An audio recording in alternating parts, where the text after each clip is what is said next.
Shalom, selamat siang. Bertemu lagi dengan saya, Ibu Bulan. Kita setiap Selasa berbicara mengenai wanita ya. Kalau minggu lalu kita sudah berbicara soal mempelai wanita, maka minggu ini kita akan mempelajari lagi satu hal untuk menjadi wanita yang baik ya. Tapi sebelum itu, mari kita berdoa terlebih dahulu. Bapa di surga, terima kasih untuk siang hari ini. Kami datang lagi Tuhan untuk menghadap kehadirat-Mu.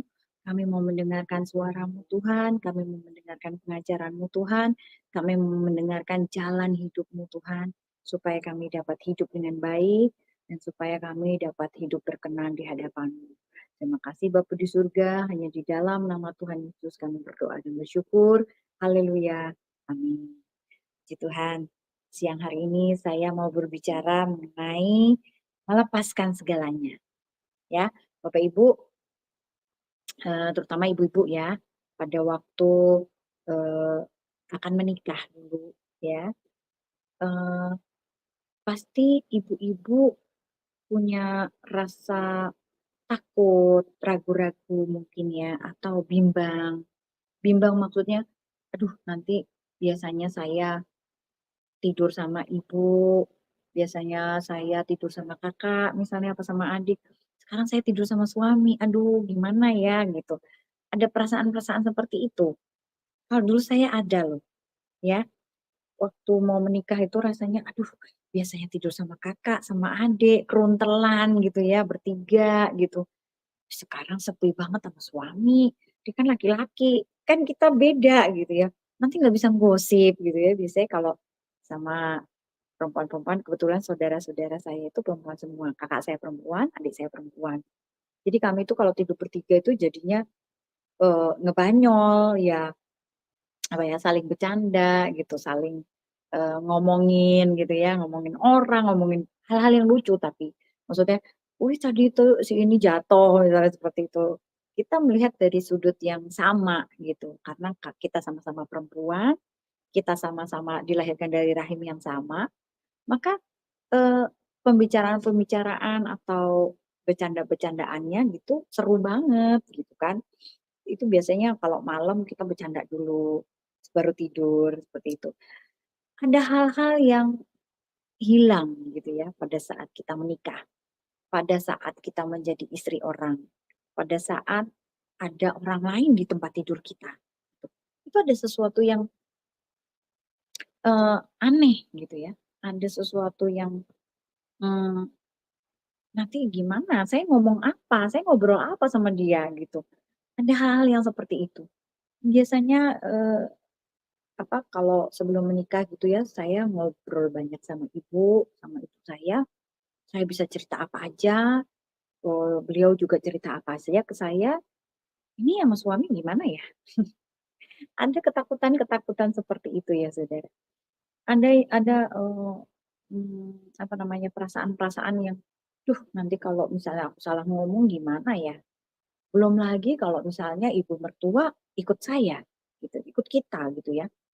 Belum lagi nanti kalau misalnya ada adik-adiknya yang belum menikah ikut kita juga. Nah loh, gimana itu? Ya ada hal-hal yang, eee, menjadi kekhawatiran kita. Apakah kita bisa membaur ke keluarganya? Apakah keluarganya dia bisa membaur ke keluargaku? Gitu. Hal-hal yang seperti ini, eee, dulu menjadi concern saya, menjadi, pemikiran saya gitu ya.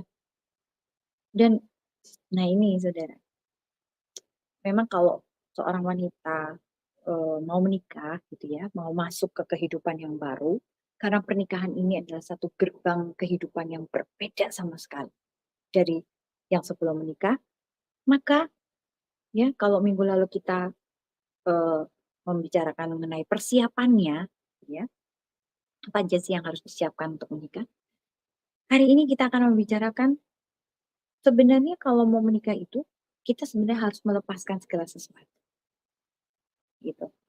Apa aja yang dilepaskan? Kebiasaan, yang pertama ya, kebiasaan kita, biasanya tuh sama orang tua, apa-apa sama orang tua, sekarang nggak ada orang tua, sekarang adanya suami, adanya istri gitu, hanya berdua aja, suami dan istri. Nah itu kebiasaan yang berubah sekali ya. Oh, harus dilepaskan saudara. Gak ada lagi tuh orang tua itu menjadi orang luar, tanda kutip ya. Orang dalam itu ya suami dan istri saja, tidak ada yang lain gitu. Apalagi kalau dulu saya itu dipersiapkan, diberikan banyak perhiasan gitu ya sama mama saya. Nah, ada suami-suami mungkin yang keberatan. Oh, saya bisa kok membelikan buat istri saya, gitu ya. Nggak usah dibawa perhiasannya, misalnya gitu. Kita harus lepasin apapun yang kita punya gitu ya, yang di rumah orang tua kita dilepasin. Kalau bangsa Israel dulu kalau mau meminang atau mau mengambil istri, dia akan memberikan segalanya. Maksudnya segalanya tuh perhiasan, gitu ya, baju, sepatu, semua yang dibutuhkan oleh mempelai wanitanya dipersiapkan oleh pengantin laki-lakinya, oleh suami. Supaya pada saat dia menjadi istrinya, dia sudah punya segalanya. Tidak perlu lagi barang-barang dari orang tua. Gitu. Dan itu juga menunjukkan bahwa yang laki-laki ini, mempelai laki-laki, suami kita itu adalah orang yang bertanggung jawab, yang memberikan segala sesuatunya kepada wanitanya. Gitu. Itu untuk menunjukkan itu. Tapi sebagai wanita gitu ya, kita juga harus melepaskan keluarga kita ya.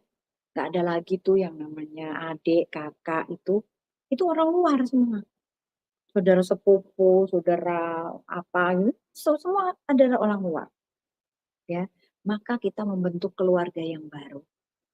Kita membentuk keluarga yang baru bersama pasangan kita. Orang yang kita pilih, orang yang Tuhan berikan kepada kita. Seperti itu. Itu kalau di bumi ya. Nah, saudara, kan minggu lalu saya katakan bahwa kita ini mempelai wanita ya. Maka suatu hari nanti kita akan hidup hanya bersama Yesus loh. Di surganya. Nggak ada yang lain. Hanya kita dan Allah. Karena kita adalah miliknya. Ya. Maka kita harus berani melepaskan segala sesuatu. Untuk mendapatkan dia. Amin saudara. Karena cuma dia suami kita. Nggak ada yang lain. Kita buka ya. Lukas 14 ayat 26. Lukas 14 ayat 26 dan 27. Ya. Ini kata-kata Yesus yang diomongkan kepada murid-muridnya. Gitu. Jikalau seorang datang kepadaku dan ia tidak membenci bapaknya, ibunya, istrinya, anak-anaknya, saudara-saudaranya, laki-laki atau perempuan, bahkan nyawanya sendiri, ia tidak dapat menjadi muridku. 27. Barang siapa tidak memikul salibnya dan mengikut aku, ia tidak dapat menjadi murid. Ya, maksudnya gimana sih ini Bu? Ayat 26 ini bukan kita suruh membenci keluarga kita, enggak.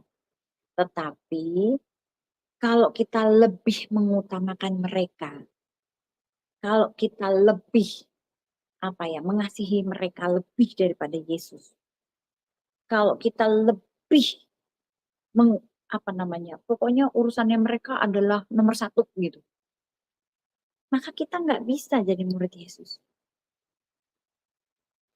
Yesus menginginkan hati kita 100%. Ya, kalau minggu lalu saya katakan bahwa karaktermu harus diubah, hatinya harus bersih dulu. Kalau sudah bersih, nah Yesus mau ambil semuanya itu buat dia. Maka nggak ada lagi tuh hati kita itu menyimpan yang lain. Ingat bahwa Allah kita adalah Allah yang cemburu. Maka kita harus melepaskan semuanya. Ya, yang dilepaskan apa Bu? Semuanya, semua. Kita punya apa? Barang-barang branded, baju-baju branded misalnya. Untuk apa? Aku kalau enggak botok atau tanam benang kayaknya nggak pede. Nah, kayak gitu-gitu. Aduh, nggak usah lagi ya. Itu enggak penting. Amin, saudara. Lepaskan semuanya. Dan 27, kita belajar untuk memikul salib. Di sini salibnya nyanya kecil ya. Berarti salib kita. salib orang-orang di sekitar kita. Dan mengikut aku, ia tidak dapat menjadi muridku. Artinya apa? Bahwa setiap kita diharuskan, diwajibkan untuk memikul salib seperti Yesus. Ya, mau salib kita sendiri, mau salib orang lain, harus kita pikul. Siapapun, salib siapapun. Dan kemudian mengikuti jejaknya Yesus. Bagaimana dulu dia hidup, bagaimana dulu dia melakukan sesuatu, bagaimana dulu dia bereaksi terhadap sesuatu, responnya dia terhadap segala sesuatu. Diikutin, ya. Bagaimana Yesus mengajar kepada orang-orang, bagaimana dia membuat mujizat, bagaimana dia doanya kepada Allah, bagaimana berserahnya dia kepada Tuhan. Itu yang diikutin. The way of life, bagaimana dia hidup pada waktu di bumi itu.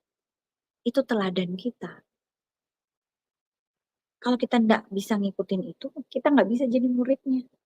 Demikian juga di ayat 33. Ini ayat kesayangan saya. Lukas 14 ayat 33. Demikian pula lah tiap-tiap orang di antara kamu yang tidak melepaskan dirinya dari segala miliknya tidak dapat menjadi murid. Saudara, kalau saudara mau betul-betul menikah pada saat nanti akhir zaman dengan anak domba, ya, dengan Yesus, nih lepasin dulu segala milikmu. Karena Yesus tidak mau terima kamu menduakan. Dia tidak mau terima dia diduakan oleh apapun. Apa sih biasanya hobi yang paling paling sering ya kita lakukan? Hobi. Kadang hobi itu apa ya? Lupa gitu, sampai lupa segalanya. Hobi ngeliat TikTok, hobi main game, hobi apa lagi? Sampai banyak saya lihat berita-berita tuh ya, anak-anak SMP, anak SD malah menjadi gila, menjadi apa namanya, matanya gitu ya rusak gitu. Terus apa sarafnya jadi tidak baik gara-gara game online. Itu edik apa menjadi kecanduan. Itu tidak baik. Nah, itu yang harus kita lepaskan. Kebiasaan-kebiasaan, hobi-hobi kita yang membuat kita senang, ya. Karena Allah kita adalah Allah yang cemburu. Dia mau dia satu-satunya yang membuat kita senang. Saudara, kalau saudara mungkin sekarang belum bisa menemukan apa sih, kok bisa ya Tuhan itu menjadi satu-satunya kesenangan saya? Bagaimana caranya? Nah, saudara, saudara menemukan saat-saat saudara intim dengan Tuhan. Itu menyenangkan, saudara. Ya, Tuhan kita ini Tuhan yang hidup loh. Bukan Tuhan yang tidak tahu apa-apa, nggak ngerti apa-apa. Enggak, dia itu Allah yang hidup. Dia punya perasaan, dia punya kehendak, dia melihat kehidupanmu dan kehidupan saya. Dan dia minta hatimu 100%. Dia mau kamu melepaskan segala sesuatu supaya bisa jadi miliknya. Kalau kamu menggenggam sesuatu, maka Tuhan nggak bisa tarik nih tangan. Ya kan? Karena kita menggenggam sesuatu. Apapun itu. Apa? Cita-cita mungkin. Atau kesenangan, atau hobi, atau apa. Ini lepasin dulu. Supaya kita bisa memegang tangan Tuhan. Kalau kita nggak lepasin yang milik kita, masih genggam aja. Nggak bisa kita ikut Tuhan. Apalagi yang bisa kita genggam? Oh, banyak saudara. Yang kedua yang paling sulit kita lepas setelah hobi adalah apa? Ego. Betul nggak? Ego kita, ampun ya. Gengsinya, aduh, sombongnya, aduh. Kalau suruh mengampuni sulit. Nah, nggak bisa, Bu. Hati saya sudah terluka sekali. Hal-hal ini harus kita lepasin semua. Lepas. Berikan pengampunan. Ya. Bukan untuk orang itu. Untuk saudara dan saya. Supaya kita hidup. Karena kalau membenci itu tidak mau mengampuni, kayak kita makan racun berharap orang lain meninggal. Nggak bisa. Kita yang meninggal, bukan orang lain. Gitu.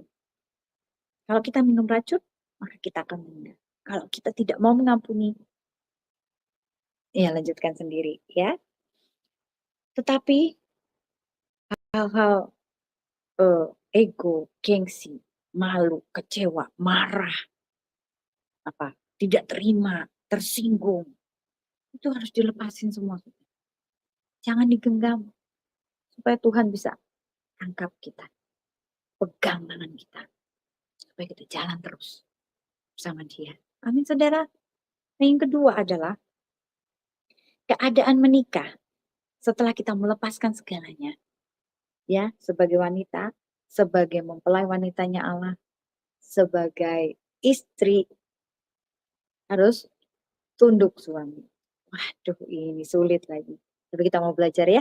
Kita buka Efesus 5 ayat 22. Ini adalah dasar hidup suami istri. Efesus 5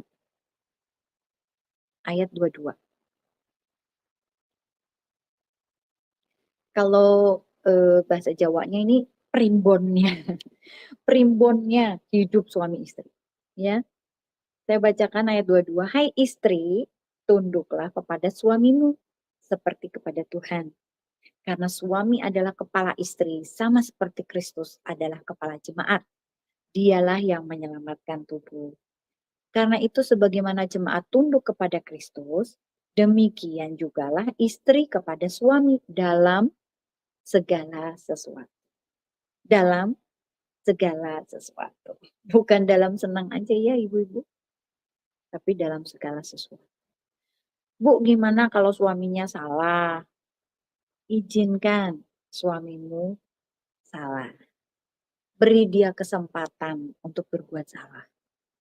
Kita setiap manusia itu diberi hak sama Tuhan untuk berbuat salah loh. Benar nggak? Kita diberi hak sama Tuhan untuk menentukan hidup kita sendiri. Kita mau ke surga atau kita mau ke neraka. Kita mau berbuat baik atau kita mau berbuat jahat.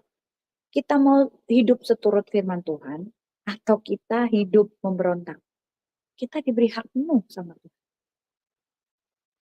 Jadi kalau suamimu tidak melakukan firman Tuhan, beri dia kesempatan untuk berbuat salah. Amin, saudara. Tidak apa-apa, Bu Ibu. Apa yang harus kita lakukan? Ngomel, ngomongin suami. No, kita berdoa. Karena doa adalah kekuatan kita. Amin. Tak bisa apa-apa kita. Karena suami itu dapat hikmat ya. Tuhan yang memberikan dia hikmat. Istri itu penolong. Maka kalau kita ngomong gak akan didengar. Dia merasa, oh saya yang dapat hikmat. Saya yang pinter. Saya yang tahu semuanya. Maka yang bisa kita lakukan apa? Lewat jalur belakang, jalur orang dalam sebenarnya. Kita berdoa ya, ibu-ibu. Kuatkan lututmu, kuatkan tanganmu. Kita harus berdoa. Tunduklah sama suami. Izinkan dia berbuat salah. Izinkan Tuhan yang membalas. Saya senang banget kalau ada yang konseling ke saya gitu ya. Bu, gimana istri-istri gitu ya. Mana ini suami saya gini, gini, gini, gini. Saya cuma satu bilangnya. Tutup mulut. Diam aja. Diam. Ya kalau misalnya dia tidak tahu, dikasih tahu. Pak, ini salah, Pak. Tuhan bilang nggak seperti ini. Dalam firman Tuhan katakan seperti ini. Kalau nggak mau dengerin, ya sudah. Biarin. Apalagi yang harus dilakukan, Bu? Diam. Berdoa. Lapor sama Tuhan. Saudara, menjadi istri itu enak. Ya, karena kita punya backingan gitu ya. Yang membacking kita, yang apa namanya, menjadi kayak bapak gitu ya, melindungi anaknya gitu ya, seperti induk ayam melindungi anaknya gitu. Kita punya sayap-sayap di belakang yang nggak kelihatan. Jangan khawatir, ya. Nanti gimana Bu? Nanti suami saya nggak berubah-berubah. Berubah, percayalah. Masalahnya, berubahnya itu setahun, 2 tahun, 5 tahun, 20 tahun, kita nggak tahu. Tapi pasti berubah. Amin, saudara. Saudara harus ya sebagai istri, sebagai ibu, tunduk sama suami. Yang kedua, sabar. menantikan pertolongan Tuhan. Ya, harus sabar Saudara, nggak boleh nggak sabar. Nah, cuma itu yang bisa kita lakukan. Iya, kita tunduk. Karena kita sudah melepaskan segala hak kita sudah melepaskan segala milik kita, dan kita percayakan kepada Tuhan. Ini ada satu ya, 1 Petrus 3 kita buka lagi. Ini hebat sekali, 1 Petrus 3 ayat 5. Ya, 1 Petrus 3 ayat 5. Ini satu hal lagi yang menjadi pegangan kita ibu-ibu ya. Sebab demikianlah caranya perempuan-perempuan kudus dahulu berdandan, yaitu perempuan-perempuan yang menaruh pengharapannya kepada Allah. Mereka tunduk kepada suaminya. Titik. Perempuan-perempuan yang menaruh pengharapannya kepada Allah. Mereka tunduk kepada suami. Kalau kita cuma berharap pada Tuhan, Allah yang menolong kita bisa tunduk loh sama suami. Sungguh. Ya, coba. Walaupun suamimu itu menjengkelkan, walaupun suamimu itu tidak baik, walaupun apapun. Kalau kita menaruh pengharapan kita kepada Allah, maka kita bisa tunduk kepada suami. Ya ibu-ibu, ini judulnya itu dasar hidup, dasar ya.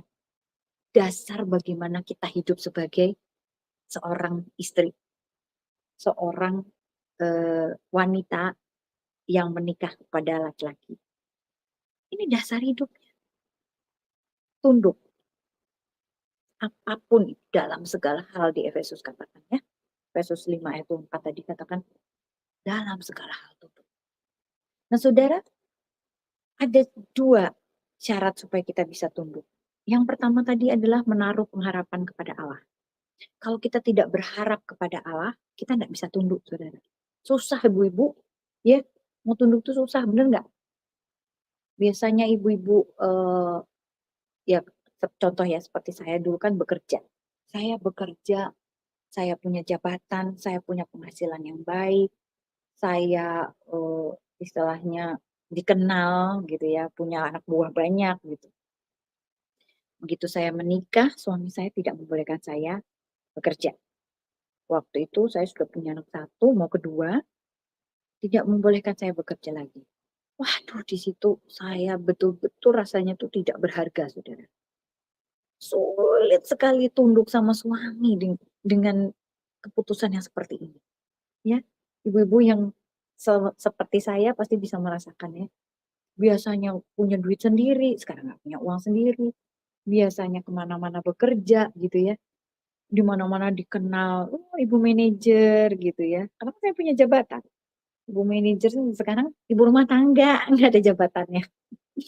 Itu melukai saya banget. Dulu, sekarang udah sembuh. Itu membuat saya itu tidak berharga. Membuat saya itu, aduh, saya kok cuma istri ya. Saya kok cuma ibu ya. Saya cuma di rumah. Saya cuma mengerjakan ini. Saya cuma gitu. Semua cuma. Saya eh, tidak melepaskan hak saya. Nah, ini yang kedua. Yang pertama tadi menaruh harapannya pada Tuhan, kedua melepaskan semuanya. Atau kebaliknya, melepaskan dulu ya, baru menaruh pengharapan kepada Tuhan. Itu tidak saya lakukan. Itu sulit sekali saya untuk tunduk kepada Tuhan. Oke, saya bilang, pada waktu itu saya terpaksa harus keluar dari kerjaan karena saya hamil anak kedua, itu eh, pendarahan, jadi saya harus 3 hari di rumah sakit, kandungannya bermasalah. Itu membuat saya, oke, akhirnya saya resign dan tidak bekerja lagi. Tetapi, oke, saya ngikut apa kata suami, tetapi di hati ini, oh enggak bisa, bisa. Saya ini ibu manajer kok, disuruh di rumah.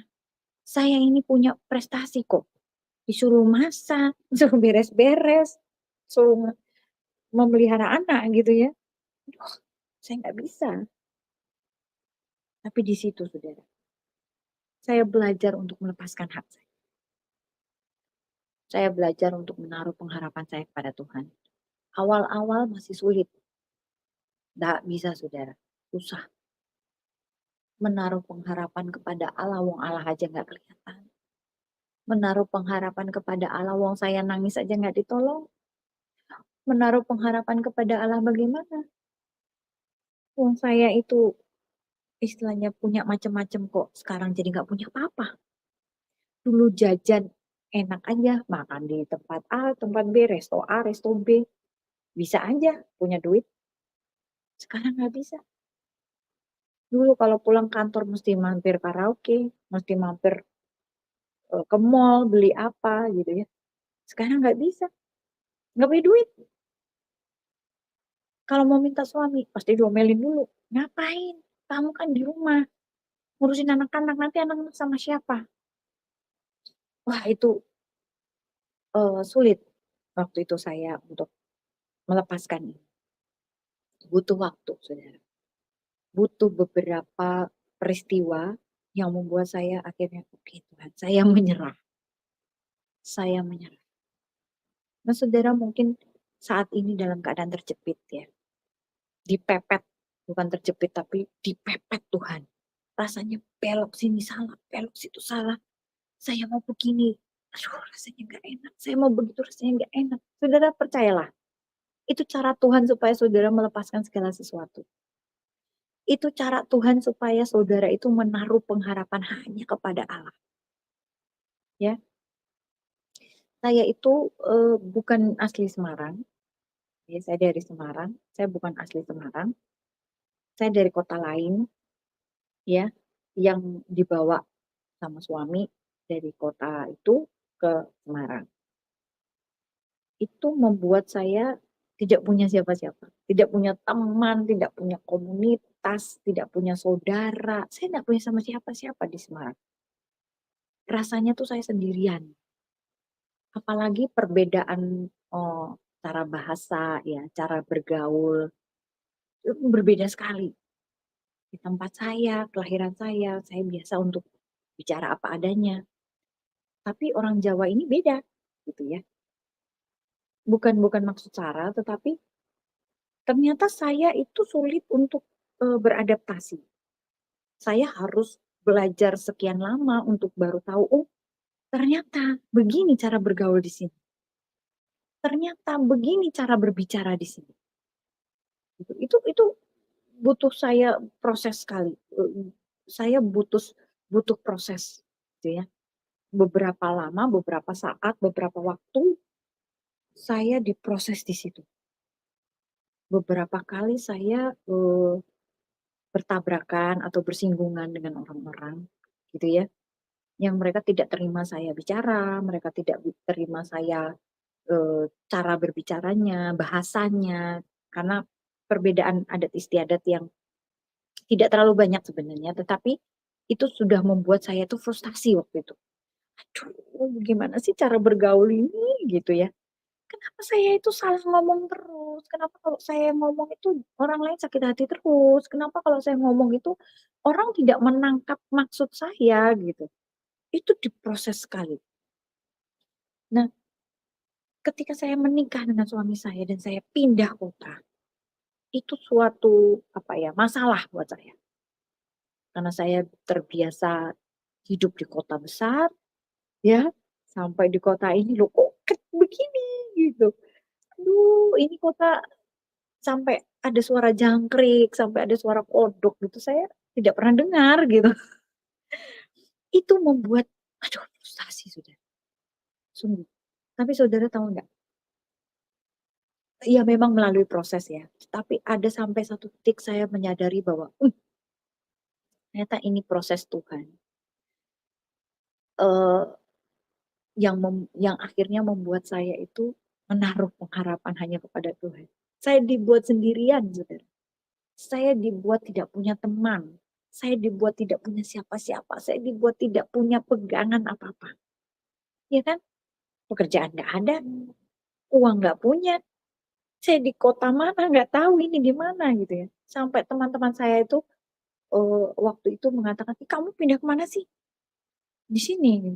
Loh, itu ada di peta katanya, sampai segitunya gitu ya. "Itu di kota apa sih? Itu ada di peta," katanya. Wah, saudara luar biasa. Tetapi di situ saya menyadari bahwa, oh ini cara Tuhan yang membuat saya bisa melepaskan semuanya. Melepaskan bahwa saya itu dari kota besar, melepaskan bahwa saya itu butuh pengakuan, melepaskan hak saya, melepaskan milik saya bahwa saya itu harus bekerja, harus diakui bahwa saya ini bisa gitu, punya ability, kemampuan, semua saya lepas. Saya belajar menjadi istri yang baik. Saya belajar menjadi ibu yang baik. Saya belajar menaruh pengharapan saya kepada Allah saja. Nah, saudara, kalau pada saat ini mungkin saudara ada di titik ini, percayalah, itu cara Tuhan untuk melepaskan saudara dari segala milikmu. Percayalah, itu cara Allah untuk membuat saudara menaruh harapan satu-satunya hanya pada Allah.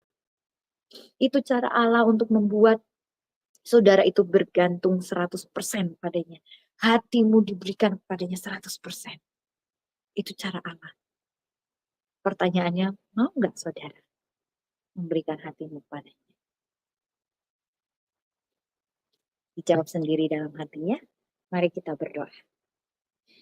Terima kasih Bapa di surga, untuk siang hari ini Tuhan sudah mengingatkan kami semua untuk melepaskan segala milik kami, supaya kami bisa menjadi pengantin wanitamu yang baik, supaya kami bisa menjadi milikmu 100% Tuhan, supaya hari-hari kami ini dapat hidup berkenan di hadapanmu. Kami hanya menaruh pengharapan kepada Allah saja. Kami hanya menaruh hati kami hanya kepada Allah saja. Bahwa hanya kepada Allah saja kami bergantung. Dan kami memohon dan kami tidak punya siapa-siapa Tuhan. Izinkan kami Tuhan untuk kami bergantung padamu 100%. Izinkan kami Tuhan untuk kami berproses. Untuk kami dapat mengerti isi hatimu Tuhan. Terima kasih Bapa di surga, kami percaya Roh Kudus terus ajarkan kami, sehingga kami dapat hidup selalu berkenan di hadapan-Mu. Terima kasih Tuhan Yesus, terima kasih Bapa di surga, terima kasih Roh Kudus. Mari kita sama-sama katakan, amin. Puji Tuhan.